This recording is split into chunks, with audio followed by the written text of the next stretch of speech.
segundos. Vem aí mais um campeão de audiência. Começa agora, na Rádio TV Nossa Terra, Podcast na Mídia, com Elmer Potts.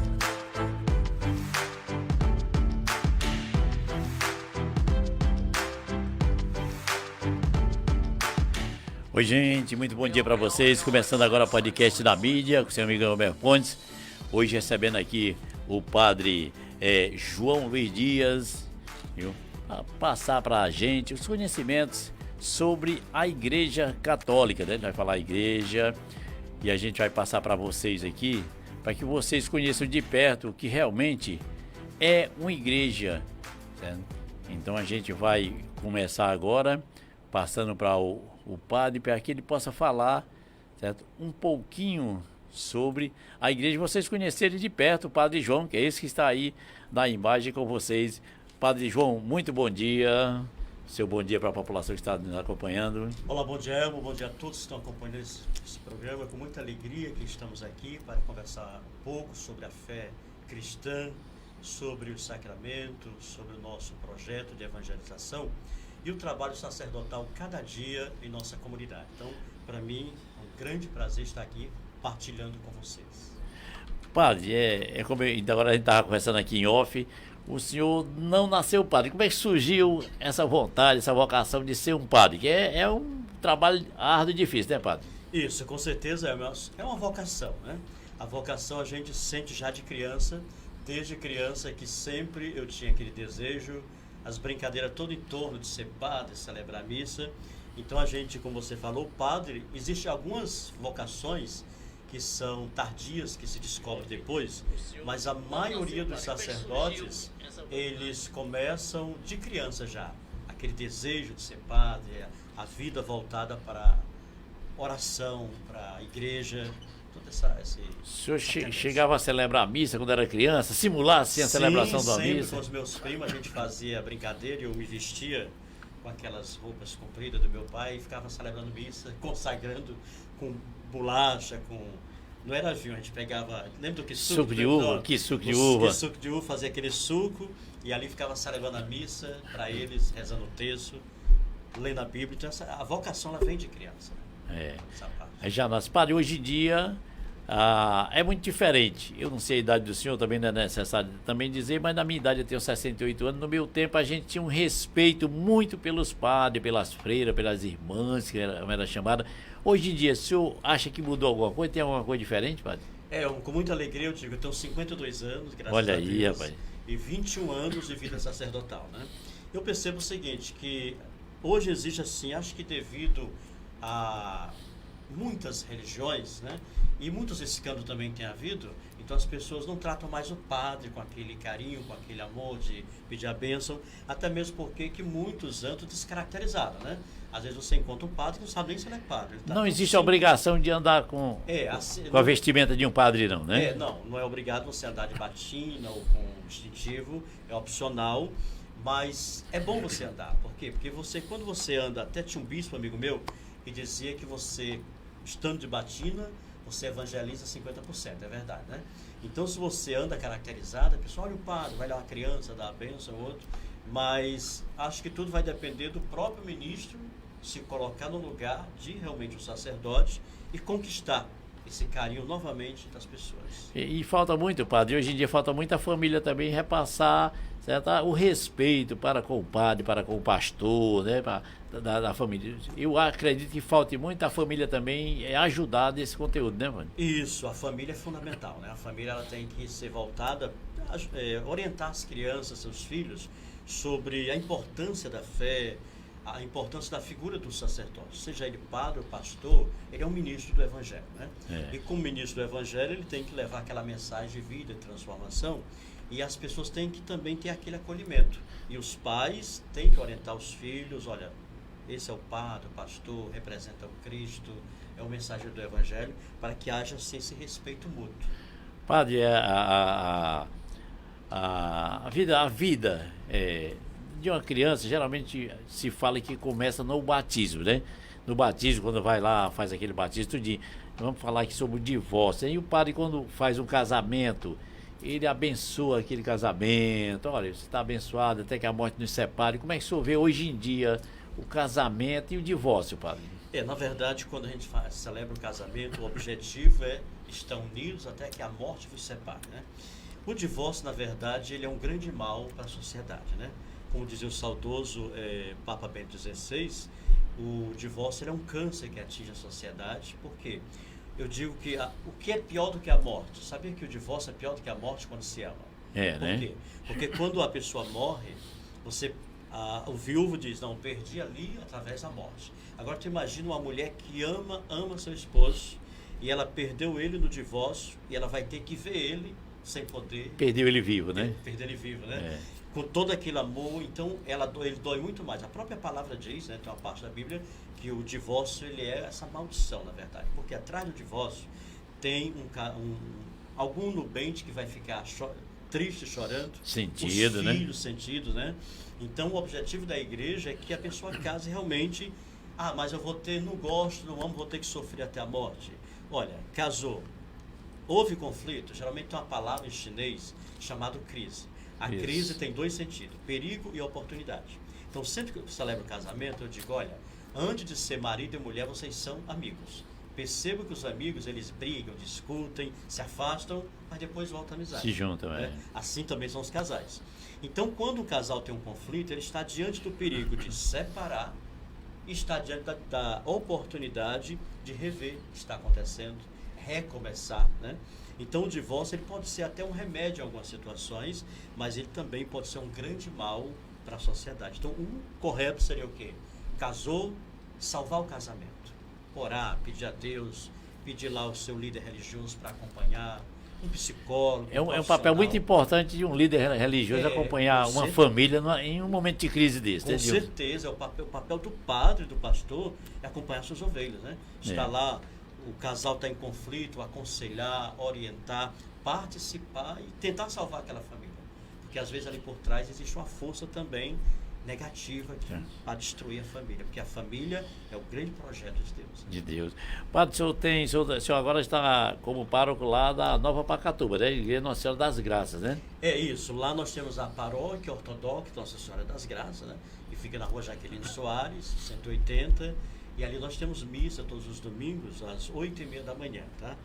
Nossa congregação, somos conhecidos como Filhos de São Tomé, porque foi São Tomé que levou a igreja para a Índia, e aí a igreja ortodoxa Sírio-Malankara da Índia. E lá tem a paróquia.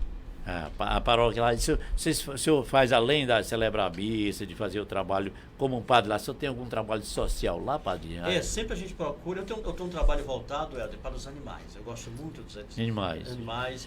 E eu faço a campanha, geralmente, tiro do meu próprio bolso, para poder alimentar os animais de rua, né? Então, eu tenho aquela missão todos os dias. Chego em casa 10, 11, 12 horas, a hora que chegar. Eu preparo, já está lá preparada a comida, eu saio na rua, tem alguns animais lá, muitos animais lá.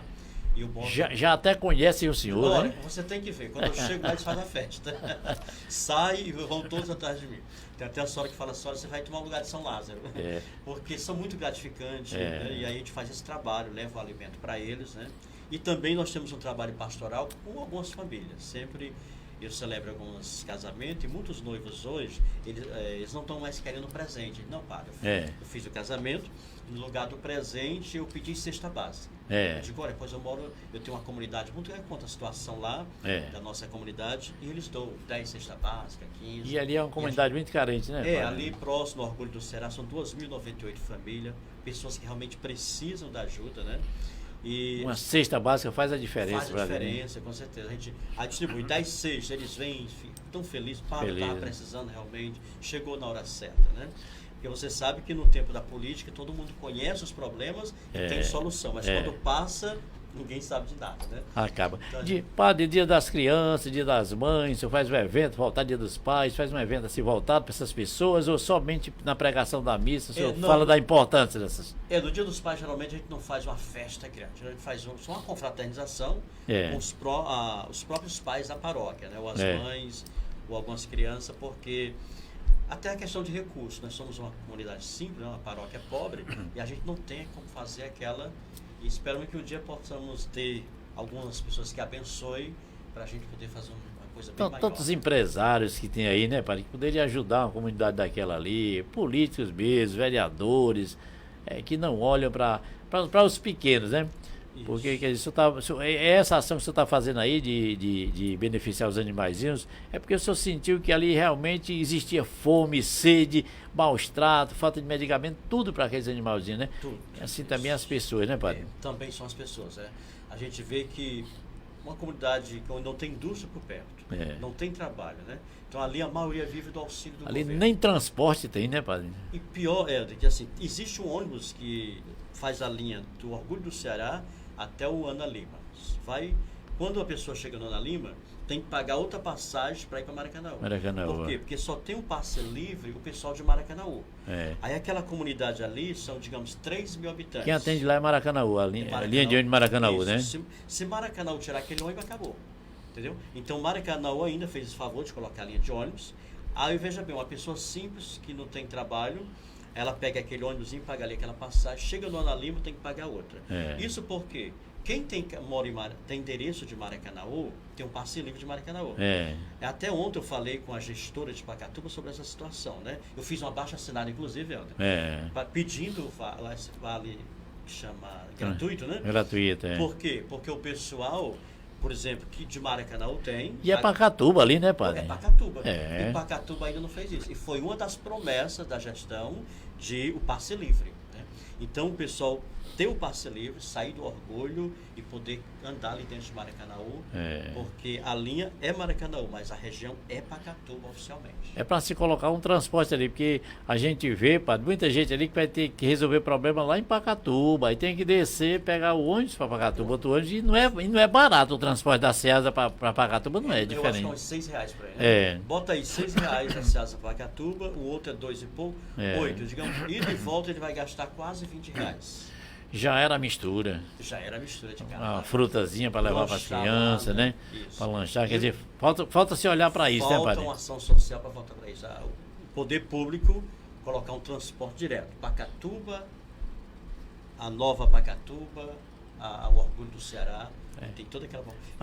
E ainda, além disso, existem famílias lá que têm crianças que estudam em Maracanaú, e que alguns têm que tirar do próprio bolso de dinheiro para pagar a passagem. Porque não tem transporte escolar para lá. A prefeitura de Pacatuba não tem de Maracanaú. Maracanaú colocou alguns ônibus escolar para Maracanaú tem de lá? Tem. O prefeito de Maracanaú fez esse favor de colocar. Agora Pacatuba não tem. Aí fica difícil. E padre, as pessoas ficam falando assim, não, mas entrou, tá com 7 meses, 8 meses, 9 meses, cara, mas a barriga... Não espera, não. O transporte não espera. O cara não vai poder andar de ônibus daqui a 8 meses, né? 7 meses, um ano. Tem que ser urgente, né? Urgentíssimo, né? Sempre eu digo assim, nós estamos com 6 meses de gestão atual aí em Pacatuba, né? 8 meses já, né? 8 meses. Então botar aí uns 15% da gestão. Eu digo, olha, o homem para ser bom começa de criança. Então, 8 meses já dava para mostrar alguma coisa. Era para dar uma olhadinha, dizer, isso aqui precisa disso. É aí que tem que entrar a Secretaria de Assistência Social, né? Vai olhar isso aqui, né? Por exemplo, ontem tivemos o aniversário do Orgulho, estavam todos lá, bonitinhos, tal, fizeram a limpeza, mas assim, ali não é tudo. No posto de saúde falta medicamento. Falta médico. Até a estrutura do posto de saúde é pequena, né? Pois é. Eles se mudaram agora, estão numa bem maior. Só qual vejo o problema, Helder? É o seguinte... O que faz? Uma comunidade daquela que tem, digamos, 3 mil pessoas. Diga ali que o médico atende por dia 50 pessoas. Vai dar quanto por vez? Né? Então fica bem baixo o número. Além disso, coloca um clínico geral num posto de saúde para atender aquela população. Aí chega uma pessoa com problema de cabeça. Aí o médico passa ali um remédio, passou a dor também. Dor de barriga, passa um medicamento. Aí daqui a 5 meses, 1 ano, 2 anos... vai descobrir que está com câncer, está com uma doença terminal, que apenas é um clínico. Paliativo, geral, né? Paliativo, né? Quer dizer, enquanto, o que eu vejo, quando eles adoecem, eles vão para onde? Hospital particular. Adoeceu o vereador, o prefeito, hospital particular. Podem, né? Pois é, por que eles não usam o serviço que eles prestam? Porque eles veem que não funcionam, né? Tem que haver esse bom senso por parte da prefeita Larissa Camussa, do deputado Firmo Camussa, que recebeu o dinheiro ali para ser construído um posto de saúde de qualidade, uma escola que não tem, uma praça que não tem, ali sempre foi esquecido.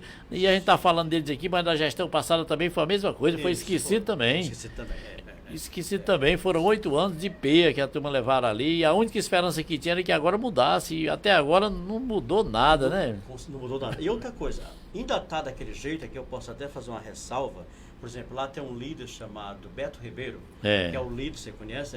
Ele que é o idealizador daquela comunidade. Ele que idealizou, tem que dar honra a quem tem honra, né? Ele organizou a comunidade e através dele foi que chegou alguns benefícios, água, luz, né? Mas se não fosse essa luta dele também, não tinha... Ele continua na luta lá, Madeira? Ele está afastado? Ele continua na luta, mas é oposição, né? Então, é oposição. E hoje aparecem muitos padrinhos, né? Muita gente dizendo, foi eu, mas a gente sabe da história, né? Da história, que ele foi o idealizador do projeto, né? Ele, através da luta dele, foi o posto, isso e aquilo.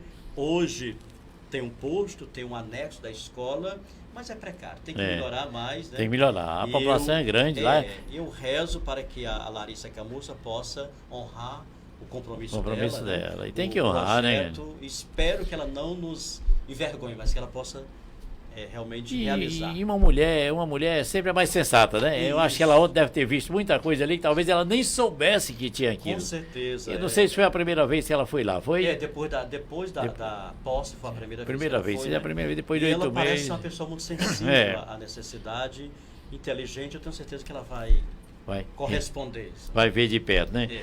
Padre, nós falamos de divórcio, vamos falar da família agora, qual a importância da família em um lar, Padre. Nós falamos do divórcio, a importância da família. Certo?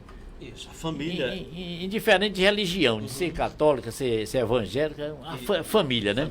A família é a célula máter da sociedade, né? É da família que sai o médico, o advogado, o professor, o homem simples. Então, a família ela tem esse poder importante porque ela agrega todos os valores. A família é uma pequena sociedade, né? E daí a família tem que estar voltada para a educação das crianças, a formação, tanto na religiosidade, né? E o grande problema hoje é que às vezes o pai é católico, a mãe é evangélica. Aí a criança fica dividida, né? Um dia vai para o culto, outro dia vai para a missa e chega uma idade que ela não vai mais fazer nenhum. Né? Então quando a família... Não vê resultado, né? Então quando a família, vamos para a igreja, seja para a igreja A, B ou C, mas que educa o filho, acompanha, isso é muito importante. Hoje nós temos a família diversificada, né? Temos a grande família, que é aquela onde moram os pais, os avós, os tios, aquela família tradicional do nosso tempo, que era o papai, a mamãe, os irmãos. Hoje é mais raro, né? E hoje já tem as famílias modernas, que são as famílias homoafetivas, né? Onde se também adotam criança e tal. Mas enfim, a família tem esse papel de acolher, educar, formar e preparar o homem para ser um grande cidadão. Essa é a importância da família. Padre, como é que o senhor vê hoje em dia a droga na família? A droga é um grande... Droga em geral, né? É o que tem no ser humano, a gente vai falar de ser humano, né? Isso. Quando a gente fala da droga, a gente fala assim das lícitas e as não lícitas. Né? Que tem destruído sonhos, tem destruído famílias. Eu faço um trabalho ali no cemitério Jardim do Éden, de fúnebre, né? E a gente vê cada dia muitas mães que chegam ali desesperadas, porque o filho jovem de 12, 15, 16 anos perdeu para esse mundo, né? Ela esperava vir primeiro do que o filho, né? Então, a lei natural são os filhos sepultar os pais, né? E ali, por causa desse câncer, que eu chamo câncer social, acontece o contrário, né? Então, eu acho assim que a gente tem que orar muito, rezar muito, pedir muito para que Deus liberte essa juventude, de um modo geral, né?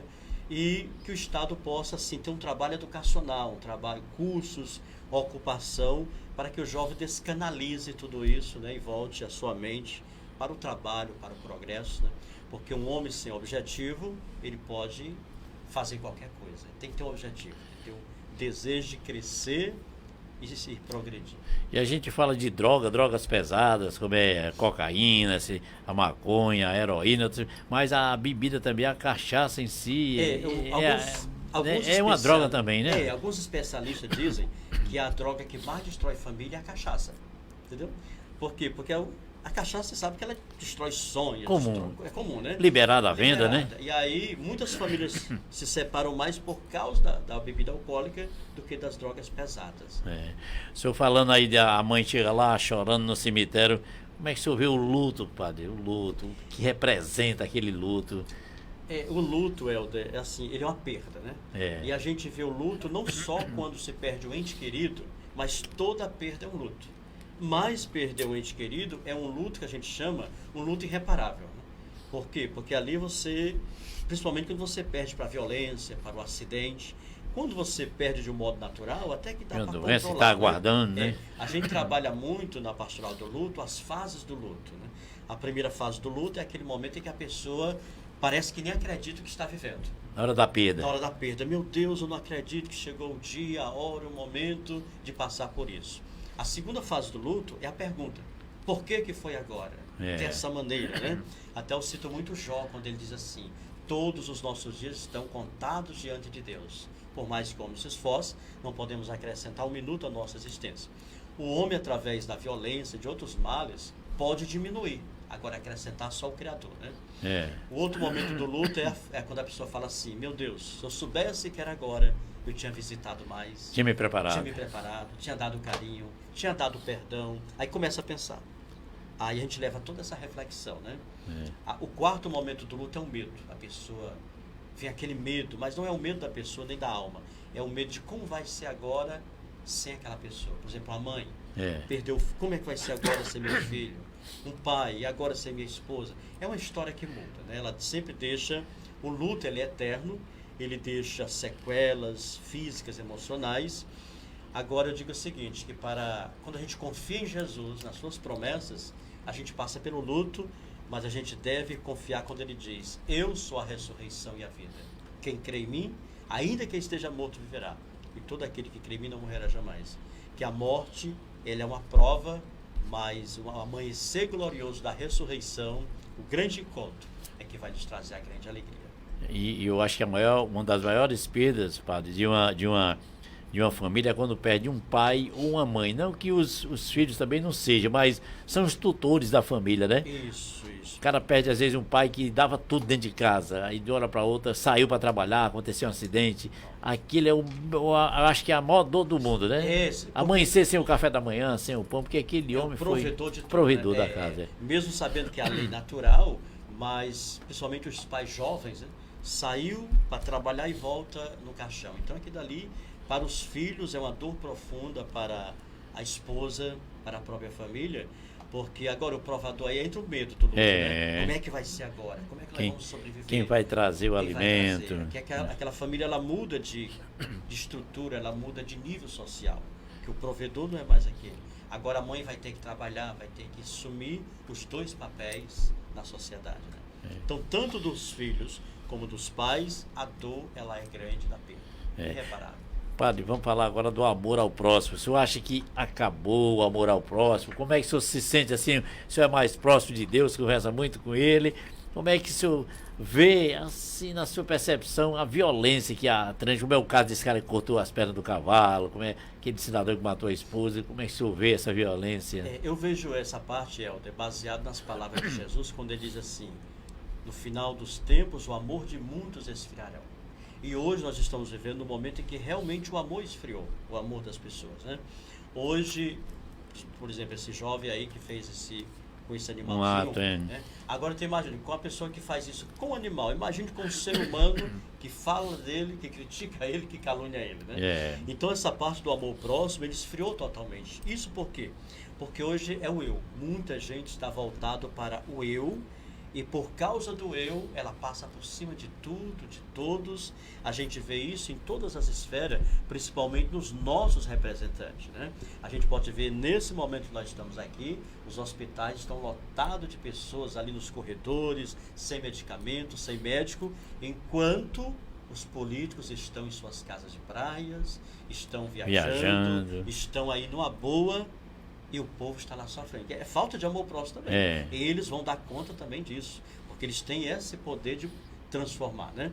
E o homem comum, nós, as pessoas comuns, cidadão comum, também devemos despertar e saber que Deus, ao criar o universo, Ele nos deu a responsabilidade de cuidar uns dos outros. Cuidar da natureza, cuidar da fauna, da flora e das pessoas. Cuidar das pessoas é importante. Você vê que Jesus, todo o ministério dele foi voltado para cuidar das pessoas. E a missão do líder religioso, seja ele de qualquer religião, é essa: é cuidar do outro e despertar nos seus fiéis o amor ao próximo. A caridade é fundamental, ajuda ao próximo, né? Não é só crer em Jesus. Eu creio em Jesus, eu rezo, eu leio a Bíblia, sim, mas você também tem que fazer boas ações.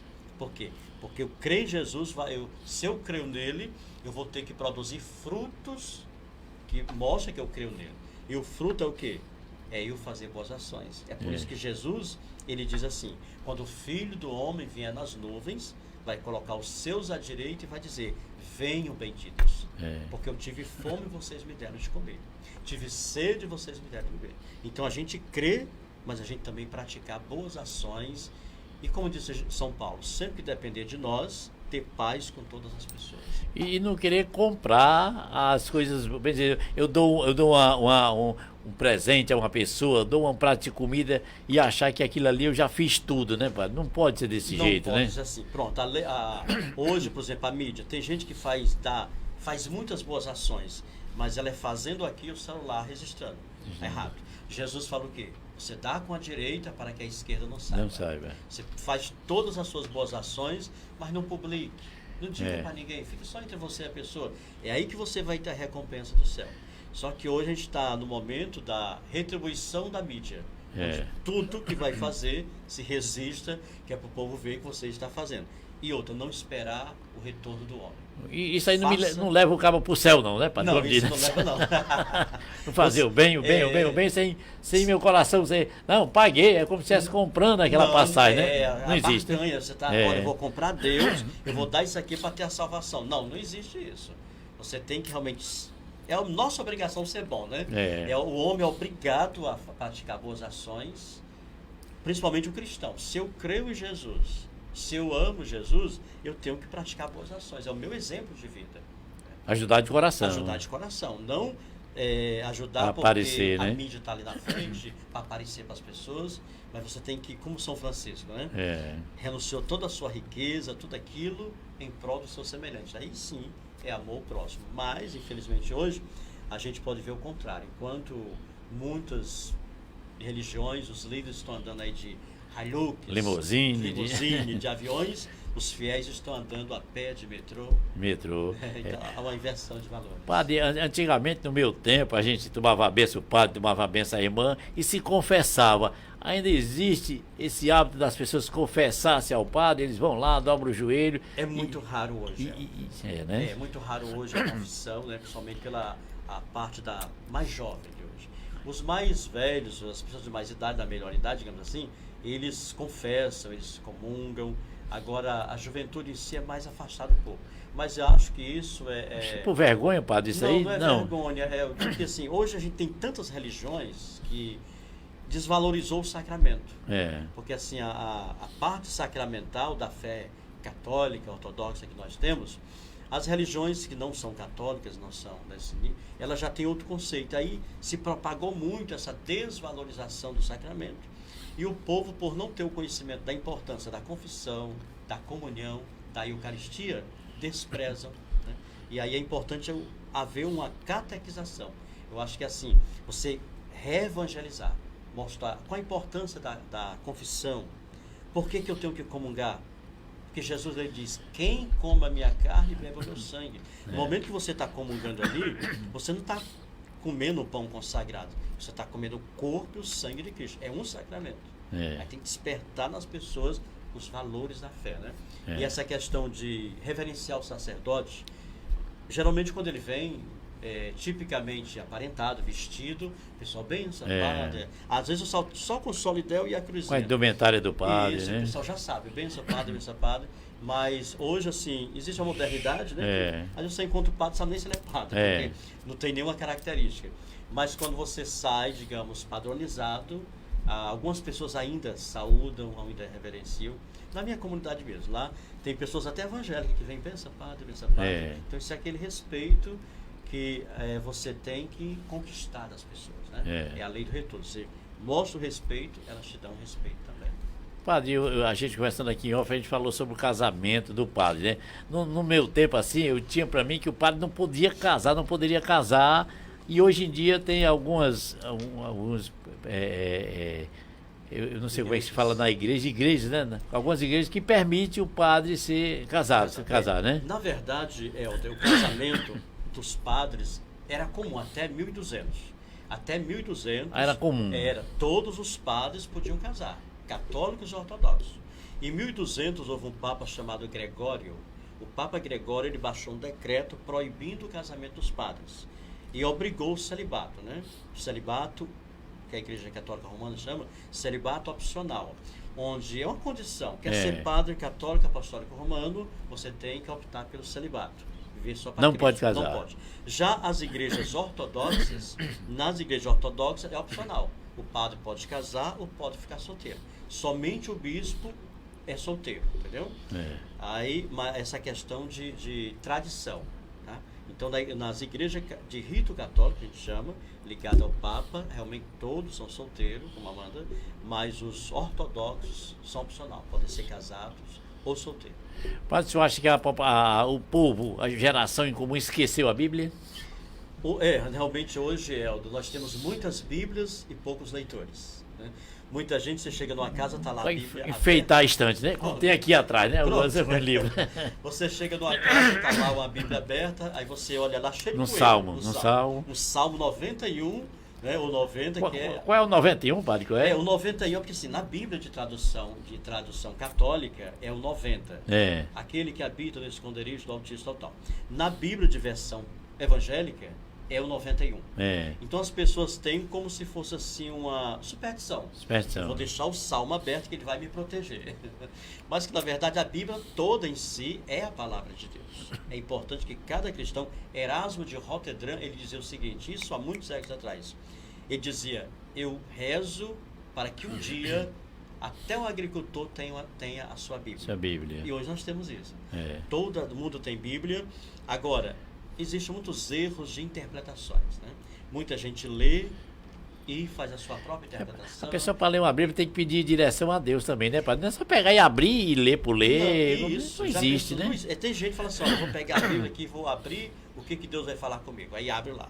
Aí imagina o seguinte, imagina que você está com um problema sério na sua vida e está pensando em se matar. Aí você vai e abre a Bíblia. Aí está lá naquela parte que Jesus falou para Judas assim, vai e faz o que tem de fazer. Então, a pessoa tem que ter muito cuidado, né, para não ter aquela superstição, mas saber que a Bíblia é um registro da história, da relação de Deus com o seu povo. Fazer uma oração antes de ler a Bíblia, né? Santo, dobrar o joelho. Para que ele possa abrir a sua mente, lhe dar luz para você entender. E outra coisa, a interpretação da Bíblia não é qualquer pessoa. É diferenciada, né? A interpretação, só quem pode interpretar são os padres, os sacerdotes legítimos que estudam teologia, estudam filosofia. Porque assim, primeiro a Bíblia é um livro de história. É a história do povo de Deus, né? Então assim, para você conhecer a Bíblia, você vai ter que estudar a história de Israel, a história, que é a história do povo de Deus, a história geral, para você entender a Bíblia. Porque senão você vai pegar o pé da letra. É tipo assim, tá aqui o Código Penal brasileiro. Eu posso ler o Código Penal e entender a lei do meu jeito. Mas um advogado... O que vai lhe favorecer, né? Isso. Aí chega um advogado, um operador da lei, ele vai ler e vai fazer a interpretação técnica, como um operador que é competente para aquilo, né? Eu não sou competente porque não sou advogado. Então eu posso apenas ler e entender do meu jeito, mas ele não, ele vai aplicar porque ele entende o que está fazendo. Já se ele pegar, por exemplo, a Bíblia, eu como padre ou algum líder religioso que é formado em teologia, vai ler a Bíblia e fazer uma aplicação, uma interpretação correta, porque tem formação na área. Já o médico, o advogado, o professor, que não é teólogo, ele não vai ter essa competência. Então, assim, todos podem ler a Bíblia? Pode, mas a interpretação, somente o sacerdote. Um fiel, como um leigo, ele pode ler e pode fazer uma análise, tirar para você uma lição de vida, né? Orientar outra pessoa, mas uma interpretar aquela palavra. Né? Agora, assim, interpretação profunda mesmo, só os especialistas, que são os teólogos formados, licenciados e reconhecidos pelo MEC. É porque a leitura é como uma palavra. Um dia desse, uma senhora me disse que o esposo dela chegou, o filho dela pediu o carro para dirigir, e o pai dele pegou e disse assim, vou dar meu carro não que eu vou sair. Desse jeito. Aí ele foi lá, mãe, eu pedi o carro, e o pai disse que não podia me dar. Não, meu filho, ele disse que meu filho, eu não vou poder emprestar o carro para você porque eu vou sair. Pronto. Quer dizer, até o modo de falar é como ler a Bíblia, o modo de sentar, pedir direção, entender, né? Então, você vai ouvir a voz de Deus, você vai ler ali a palavra e, como você falou, o seu estado psicológico é que vai lhe levar a entender aquilo. Por isso vem a necessidade de pedir o Espírito Santo, né? Me ilumina, me ajuda, para que eu possa entender o que eu estou lendo aqui. Por exemplo, tenho 21 anos de vida sacerdotal, tenho mais de, acho que uns 40 anos que eu leio a Bíblia. Tem coisas que ainda hoje eu não entendo. Você já foi sacerdote em outros estados, padre? Eu já passei por vários estados, já estive em Minas Gerais, em Contagem, Minas Gerais, né? Estive em União, no Piauí, que fica perto de Teresina, na região metropolitana. Estive também no Rio de Janeiro, né? E em Belém, mas passei 1 ano, 2 anos, 3 anos e retornei para cá, para o Ceará. Conheceu diversas localidades, diversas pessoas, culturas diferenciadas. O senhor falou que em Belém o pessoal reverenciava muitos padres, né? O senhor falou, em Belém, né? Lá em Belém eles têm uma reverência muito grande, né? Lá você passa de batina, todo mundo dando a benção, coreano. Porque assim, essa parte é muito cultural. Né? Você chega em São Paulo, que já é uma região, uma metrópole, já é uma outra cultura. Corre, danado. Corre, né? É outra cultura. Geralmente, um dos estados mais simples, as pessoas são mais religiosas, digamos assim. Só tem mais aquele amor, aquela reverência pelo sacerdote. Padre, imagens. Você chega numa casa, às vezes tem a imagem de Nossa Senhora, as pessoas são devotas daquele santo ali, mas está ali num canto, cheio de poeira. Certo? Como é que o senhor vê imagens assim, padre? Tanto na igreja como em residências que o pessoal ainda tem, né? As imagens são símbolos da fé cristã, né? É através das imagens. Havia até um papa, que não estou lembrado do nome dele, que ele dizia que através das imagens Deus ensina o seu povo. Como assim? Digamos, você chega numa igreja, um homem que não sabe ler, não sabe escrever, não tem nenhuma formação, aí ele chega na igreja e vê ali aquela via sacra. Na hora que ele vê ali, ele vai fazer uma leitura, entender do seu modo.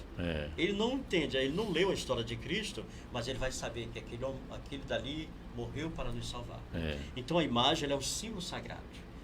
Ali é gesso, é madeira, é cimento, mas ali eu posso ver que é um símbolo no qual está ali a essência do divino, né?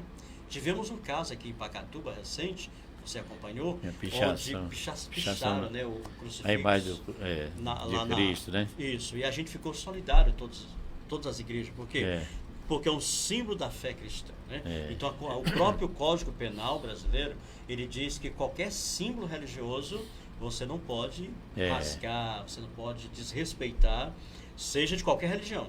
Estou aqui com essa garrafa, mas digamos que ela fosse um símbolo religioso de uma religião qualquer. Ela era sagrada, né? Então, assim, a imagem nela, ali eu vejo a presença de Deus, tem que ter o zelo. Você tem muita gente assim, padre, quando a imagem quebra, o que eu faço? Eu posso jogar no lixo? Não, calma.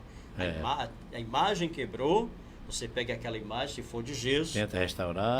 Tenta restaurar. Se não der, você coloca na água até ser consumido. Depois joga ali no pé de uma planta, no jardim, né?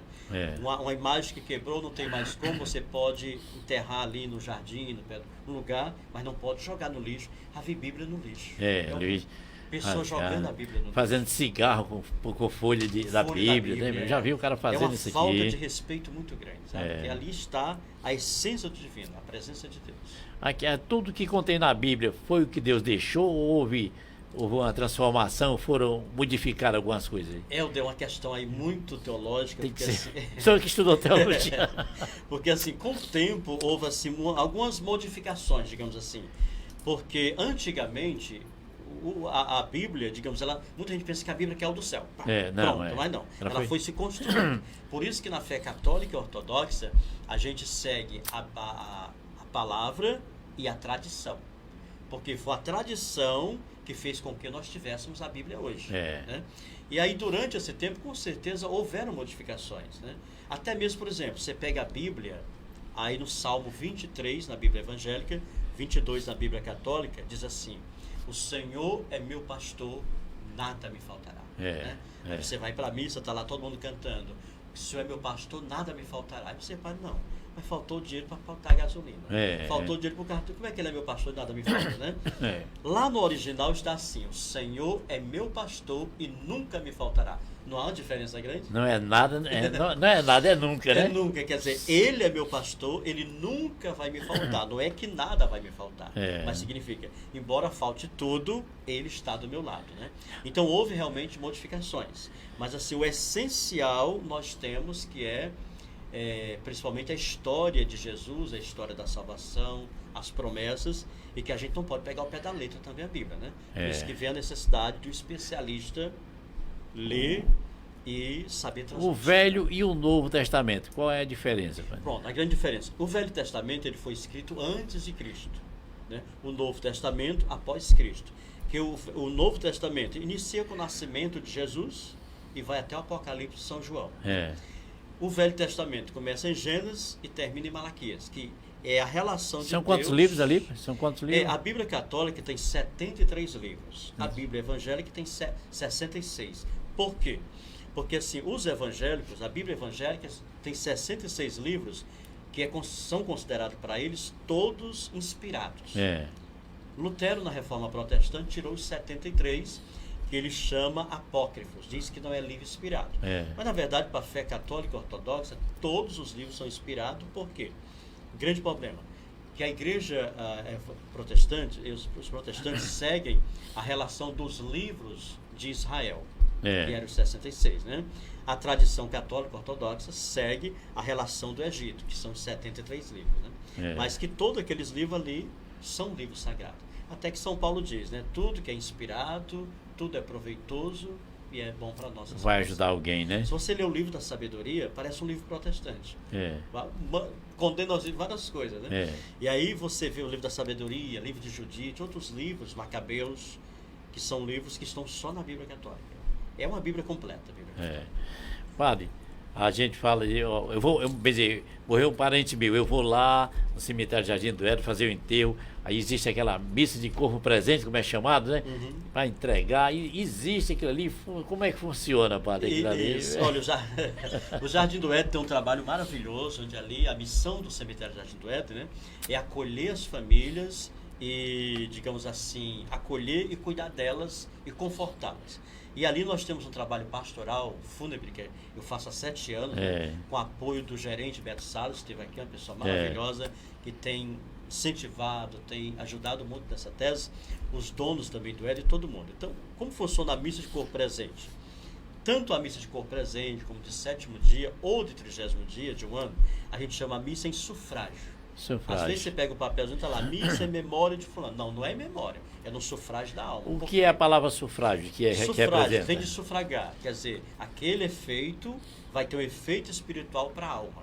Digamos, a pessoa estava aqui na Terra e ela morreu despreparada. Assim nos ensina a fé católica, né? Ela morreu sem Cristo, morreu sem ir para a igreja, As minhas preces, as minhas orações aqui vão servir de luz para ela. E para a família também, né? Família também. Então a missa ela tem 2 pontos. Ela vai servir de luz, de ponto de salvação para aquela alma, para que Deus tenha misericórdia, acolha, e vai ser o conforto para a família.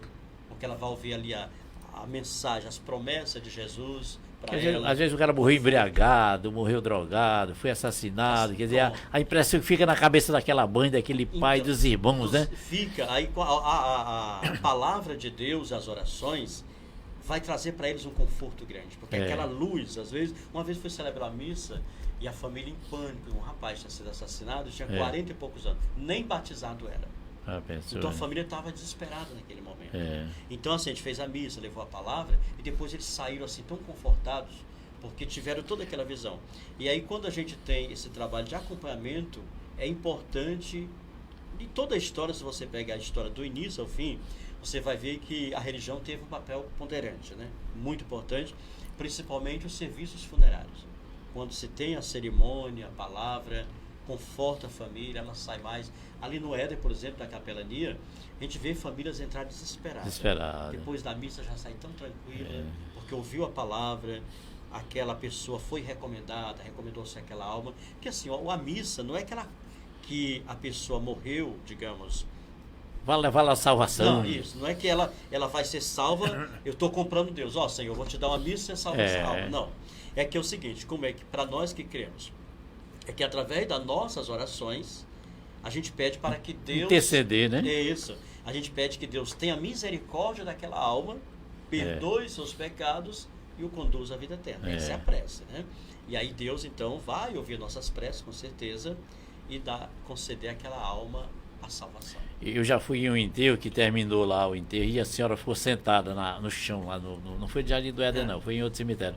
A senhora ficou lá e ela só saiu lá quando o padre foi lá. Olha, e conversou com ela.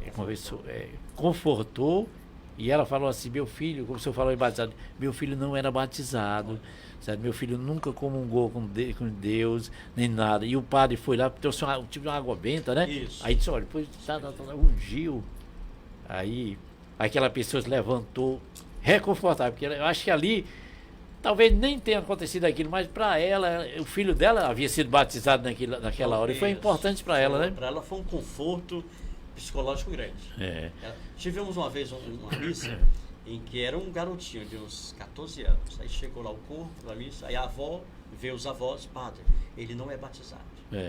Aí tudo bem, chegou outra família e disse, olha, os pais deles são evangélicos. Agora, olha onde foi que eu fiquei na encruzilhada. Os pais evangélicos tinham apresentado a criança e os avós católicos queriam que batizasse a criança. Eu digo, meu Deus, agora me dá sabedoria para agir nesse momento, né? E aí celebrei a missa e tal, os pais da pastora estavam lá, e aí quando chegou na hora da encomendação, os avós pediram, queremos que o senhor batize, né? Aí a família disse, não, ele não, pode celebrar a missa, só não quero que faça nenhum, jogue água benta, nada disso aí. Né? Aí entrou um pânico, a família começou a ficar em desespero, os avós, aí eu chamei assim, olha gente, calma, nós vamos fazer a missa comum, depois eu vou lá no jazigo, vou aspergir com água benta, fazer a encomendação. Então para eles foi um conforto tão grande, né? E ela saiu confiando em mim que eu ia fazer aquilo, né? E aí no momento, depois terminou a missa, eu até chamei a supervisora, a gente foi lá no jazigo, realmente cumpriu o que eu tinha dito. Aspergi com água benta, fiz as orações, você vê aquele conforto. Se eu não tivesse feito nada disso, aquela avó até hoje estava desesperada. Porque o evangélico, ele não batiza, ele apresenta a criança a Deus, né? Existe uma diferença entre o batismo e a apresentação? Na verdade, Elza, só ritos religiosos. Assim, a apresentação é para judeu, né? O judeu é que apresentava seus filhos. E, por exemplo, os irmãos evangélicos, eles apresentam suas crianças, mas é como se fosse uma consagração, porque no Antigo Testamento, se você for ler, quando se levava um menino ao 8º dia, era levado ao sacerdote para ser ali feito a circuncisão. Né? E na circuncisão ele era apresentado. Para apresentar a criança, se fosse rico, tinha que levar uma oferta bem boa, né? E aqueles animais bem pesados. Se fosse pobre, tinha que levar um casal de rolinha. Aí o sacerdote pegava o casal de rolinha e sacrificava a Deus. E aí fazia a apresentação da criança. Os nossos irmãos evangélicos, eu vou apresentar meu filho, mas cadê as rolinhas para matar? Não faz nenhum sacrifício. Faz pela metade. Faz pela metade, né? E aí se torna apenas uma consagração. O batismo é totalmente diferente, porque o batismo é um sacramento, pelo qual a pessoa se torna membro da igreja, filho de Deus. Então assim, o sacramento, até a gente chama de sacramento, é indelével. O batismo na água, na pia. Porque assim, existe o batismo de 3 modos, né? Existe o batismo por aspersão e por imersão. Né? Por exemplo, você vai na UTI batizar uma criança, você não pode mergulhar lá na água. Aí você joga as pés de água nela, né? Ou então você pode pegar a água e derramar e dizer, fulano, eu te batizo, aquelas palavras. Se a pessoa estiver boa, pode ser batizado. Na igreja ortodoxa, por exemplo, até criança a gente batiza por imersão mesmo. Bota no tanque d'água 3 vezes. Né? Alguns casos fazem também os 2 ritos. Porém, os 3 ritos estão certos, não tem problema. Agora sim, ele é um sacramento, não pode ser repetido. Você batizou uma criança, digamos, uma criança sob perigo de morte. Aí vem aqui, Helder batiza, por favor, Helder batiza. Elmo batiza. Aí leva lá para a paróquia daqui ou de qualquer outra igreja, o padre vai perguntar, essa criança já foi batizada? Só o padre pode batizar? Não, qualquer pessoa pode batizar, no momento de emergência. Emergência, né?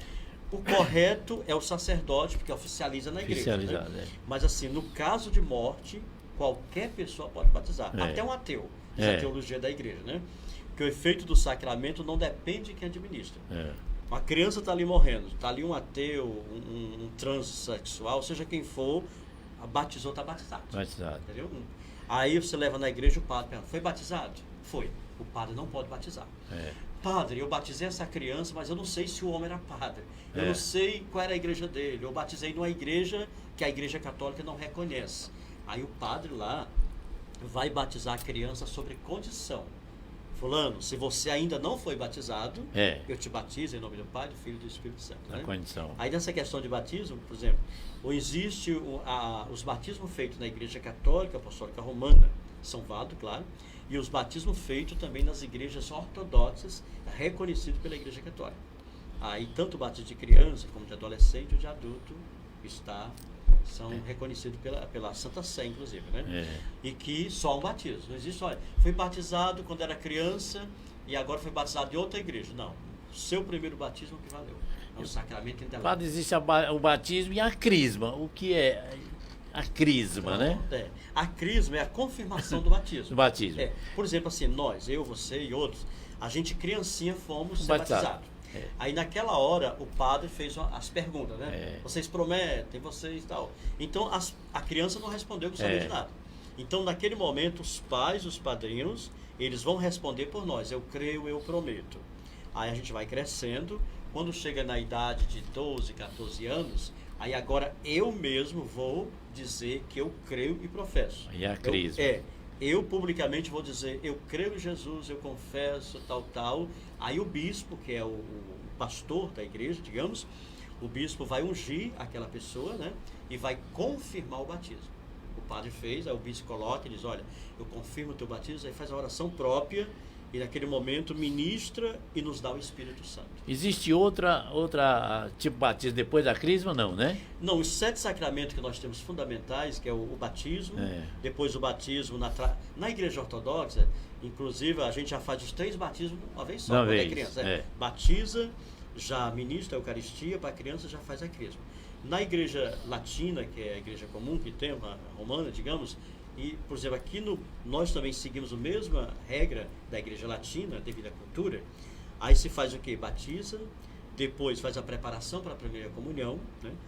A criança faz a confissão. Era o catecismo antigamente. Isso. Faz o catecismo, está preparado, aí faz a confissão. Depois da confissão faz a primeira comunhão, aí com o tempo certo faz a crisma.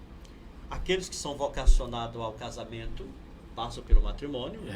Aqueles que querem ser padre recebem o sacramento da ordem, porque o sacramento da ordem, só quem recebe são os padres. Diácono, bispo, né? Aí recebe o sacramento da ordem. E o sacramento da unção dos enfermos, que antigamente chamava extrema unção. Extrema unção, porque o pessoal morava longe, aí quando o padre chegava já estava realmente morrendo. Né? Hoje a gente chama o sacramento da unção. Por quê? Porque a pessoa pode estar doente, o padre vai ungir para cumprir o que São Tiago diz na sua carta. Estiver alguém entre vós doente, chame os sacerdotes e eles ungirão. E se aquela doença for para a morte, os pecados são perdoados e ela falece, entendeu? Então assim, a extrema unção, só quem pode fazer é o diácono, o presbítero, que é o padre, o bispo. Um fiel comum não pode fazer a extrema unção. Padre, eu sempre tive uma curiosidade, porque o padre, ele, na hora de comungar lá, ele pega a hóstia, né? Sim. Que é o pão, né? E o vinho, ele bebe os dois, né? Os dois. E por que o membro da igreja, a pessoa que está lá, recebe só o pão? Pronto, é importante essa pergunta, por quê? Porque eu sempre tive essa curiosidade e nunca tirei. Agora... Primeiro assim, por questão econômica, você vai para a missa com 200, 300, 500 pessoas. Agora imagina vinho para todo mundo, né? Seria bastante vinho. Nem ser molinho. Nem ser molinho. Eu normalmente pego e molho. Geralmente eu molho a partícula, né? No corpo, no sangue. Mas assim, quando o padre, ali por questão de logística, ele toma os dois. Já para se cumprir a palavra, tomar e comer. O fiel, ele toma apenas o corpo. Porém, por que ali a igreja, de um modo tradicional, ali ele está tomando o corpo e o sangue de Cristo. Por quê? Porque ali está o corpo vivo de Cristo. E não existe o corpo vivo sem sangue. Sem sangue, né? Se ali está o corpo de Jesus vivo, ali está o sangue e a carne, todo o corpo dele. Então o fiel, na verdade, ele está tomando e bebendo o corpo e o sangue de Cristo. Porque eu estou aqui, alguém está vendo meu sangue? Não. O senhor mas representando ele já fez, já ungiu, né, no vinho, né? Na hora, mesmo que o padre não molhe no vinho, né? Se ele, na hora que ele consagra aqui, já se torna o corpo e o sangue de Cristo. Tá certo? Já, ali, antes da consagração, é um pão comum. Depois, aí ele vai lá, corpo de Cristo. Então, eu estou tomando o corpo de Cristo, vivo, que para nós, católicos ortodoxos, a Eucaristia ali está Jesus, vivo, tão presente e real como ele está no céu. É tanto que eu estou dando a comunhão, a hóstia caiu. Deixa para lá? Não. O padre vai lá, se for num lugar limpo, ele pega a hóstia, consome, exorciza o lugar. Se for num lugar apropriado, ele pega aquela hóstia, coloca num lugar separado e vai, então, em casa ele não vai jogar fora. Ele vai colocar, digamos, um copo limpo, preparado com água. Quando ela for consumida, aí ele vai enterrar no pé de uma planta. Ele não pode fazer aquilo. Porque ali está o corpo de Cristo vivo. Então, quando você comungar, você tem que crer. Eu estou recebendo o corpo e o sangue de Cristo vivo e real como está no céu. Eu, quando era menino, na igreja do Parque São José, a igreja do Padre Afonso, menino sempre é danado, e eu sempre, o padre guardava lá numa caixinha, cobertinha, e eu sempre ia lá, metia a mão e comia um bocado daquela. Se for pecado, Deus me perdoe. Era consagrada que você comia? Rapaz, era na caixinha, não sei se já estava consagrado. A caixa tinha uma luz, não? Acho que tinha. Todo Mas estava dentro do cálice, dentro da âmbula? Não, estava não. Era separado. Era um canto que o guarda, ele guardava não. lá. Não era lá do altar, sabe? A gente pegava, tinha a sacristia lá, e a gente ia lá e pegava. Não era só eu, muitas criançadas. Né? Era uma merenda, como se fosse aquela chegadinha, né? Que tem aquele gostinho de. Isso. Não, assim, se a pessoa pegar, não está consagrado. E até pela inocência que a gente fazia, claro. Deus não levava. Mesmo que tivesse sido consagrado, como criança inocente, vocês não pecaram, né? Agora sim, a pessoa comum, se ela chegar na igreja e está lá... Por maldade... Se você chegar na loja, na Casa da Bíblia católica, você vai ver um monte de hóstia lá, tá lá os pacotes. Não está consagrada. Então ali qualquer pessoa pode comer, porque não está consagrada, é um pão comum. Agora, depois de estar consagrado, aí a regra da igreja. Primeiro você tem que ter feito a sua confissão particular ou comunitária para poder receber o corpo e o sangue de Cristo. Padre, muito bom o bate-papo. No instante passa uma hora. Espero que o senhor volte novamente. Tá bom? Suas considerações finais aí para o seu público, sua oração. Agradecer ao nosso amigo Beto Salles, rapaz, que hoje lhe deu uma folga. Você estava trabalhando hoje lá? Não, meu dia foi ontem. Aí foi ontem. Eu aqui agradeço, em primeiro lugar, você, Elmo, por abrir esse espaço maravilhoso para a gente estar aqui conversando um pouco, falando da fé cristã. E se a gente fosse falar, ia passar aqui anos e anos. É muito bom falar de Jesus. É bom, rapaz. E também o Beto Salles, que é o gerente do Jardim do Éden, que ali faz um trabalho muito eficiente. Não só um gestor, mas um homem humano. Ele é muito humanizado. Eu vejo casos ali que às vezes chegam famílias que até sem condições nenhuma, e ele ajuda, ele sabe, abre as portas. É o homem da caridade. Porque se tiver uma pessoa necessitada, o Beto Salles faz campanha, faz isso e aquilo. É uma pessoa incrível, na verdade, né? E agradecer a todos vocês que fizeram parte desse momento e aos nossos paroquianos ali da Nova Pacatuba, que é um bairro novo de Pacatuba e fica no Quarto Anel Viário. Ali nós temos a paróquia ortodoxa Nossa Senhora das Graças, que tem missa todos os domingos, 8h30 da manhã, são convidados, tá? Fazemos um trabalho também no Orgulho do Ceará. Todo dia 13 temos a missa lá na quadra 7, uma missa campal para todo mundo. E, enfim, faço um trabalho pastoral também no Jardim do Éden. Mas quem precisar do trabalho do senhor, pode lhe procurar, benzer, eu preciso de orientação, preciso de um trabalho, preciso de uma missa, o senhor também faz isso, faz missas? Também, eu ministro celebrações particulares, né? Pode ligar para mim, olha, quero a missa 7º dia, de 1 ano, 30º dia, aniversário, uma bênção matrimonial, uma bênção na casa. Você pode entrar em contato comigo, que será um grande prazer. E eu atendo toda Pacatuba, né? Pacatuba, Fortaleza, celebro em vários lugares, onde a gente leva a bênção matrimonial, ministro muitas bênçãos fora da igreja, né? Porque assim, o casamento é dentro da igreja, mas fora da igreja, nós ortodoxos, a gente pode celebrar a bênção matrimonial às famílias, né? Mas eu tenho um sonho de fazer numa lagoa, num canto assim, uma missa, ainda pode ser feito também, né? Pode ser feita campal. Numa avenida, numa rua, numa lagoa, onde quiser. Olha, que seja um lugar apropriado, né? Apropriado, A gente só não pode celebrar por exemplo, no bar, no comércio, mas um residencial, no lugar apropriado, a gente celebra a missa de ação de graça, de corpo presente, 7º dia, 30º dia, né? O batismo geralmente a gente leva para a capela, lá para a igreja e faz. E aí, se quiserem, é só entrar em contato comigo, tá certo?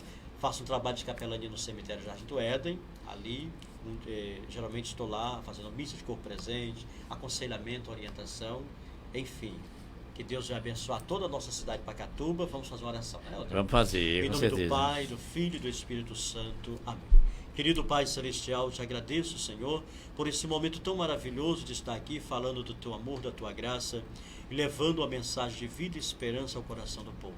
Que o Senhor abençoe nosso amigo Elmo, abençoe esse estúdio, todos que aqui estiverem, abençoe a nossa cidade, que as tuas bênçãos, Senhor, esteja sendo derramada nos hospitais, clínica penitenciária, leite de dores. Abençoa o presidente da República, as autoridades civis, políticas, militares, todas as autoridades religiosas. Abençoa o Papa Leão XIV, abençoa o nosso patriarca Mateus III, nossos sacerdotes, ministros do mundo inteiro. Que venha sobre nós a bênção de Deus Todo-Poderoso, o Pai e o Filho e o Espírito Santo. Amém.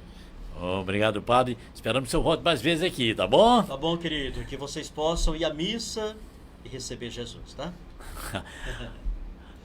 Amém. Tá aí, Padre João Luiz, rapaz, João Luiz Dias, da paróquia de Nossa Senhora das Graças, São Tomé, lá na Nova Pacatuba. Próxima semana, provavelmente vamos ter o Padre Antônio aqui, já está quase confirmado também, estamos só aguardando o ok dele, tá bom? Muito obrigado a todos vocês, tá bom? Que Deus nos proteja, nos dê um bom final de semana, que no próximo sábado a gente esteja de volta aqui novamente com mais um podcast da mídia, tá bom, gente? Obrigado e até a próxima.